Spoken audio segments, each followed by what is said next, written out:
આજ રાજકોટ ગ્રામ્ય પોલીસ દ્વારા છેલ્લા 5 વર્ષમાં જેટલા લોકો વિરુદ્ધમાં 2 કે 2થી વધારે ગુના દર્જ છે એની એક મિટિંગ બોલાવવામાં ગોંડલ સિટીમાં આવી છે, જેમાં અલગ અલગ મારામારીના, પ્રોપર્ટી ઓફેન્સના,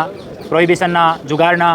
અને બીજા આરોપી અને એ આરોપી જેના વિરુદ્ધમાં પાસાના કે તડીપારના પ્રપોઝલ થયેલા છે એવા 800 જેટલા આરોપીઓની રાજકોટ ગ્રામ્ય પોલીસ દ્વારા એક લિસ્ટ તૈયાર કરવામાં આવી છે। 800 જેટલા લોકોમાંથી આજ 400 જેટલા લોકો અહીંયા હાજર રહ્યા અને એને કાનૂન સંબંધી માહિતી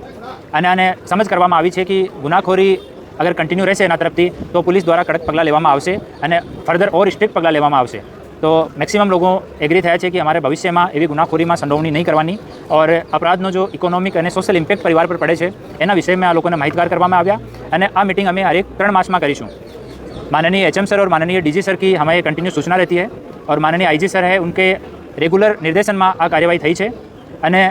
આગલા માસ પણ આ કાર્યવાહી થશે। ફરીથી આપણે મિટિંગ લઈશું અને પછી આગલા માસ સુધી આમાં આપણે એવો પ્રયાસ કર્યો છે માનનીય IG સાહેબના નિર્દેશનથી કે જો લોકો 3 માસ સુધી રેગ્યુલર મિટિંગ અટેન્ડ કરે છે, પોતાના મેન્ટરના સંપર્કમાં રહે છે અને ગુનાખોરી નહીં કરે તો આ લોકોને ફરીથી ડિસ્ટર્બ નહીં કરવાનો અને આપણે અમારો મેન્ટર જો છે ફોનથી આ લોકોથી સંપર્કમાં રહેશે અને જો લોકો કન્ટિન્યુ ગુનાખોરી કરશે એના વિરુદ્ધમાં પછી અમે ઓર કડક પગલાં લઈશું और આના જો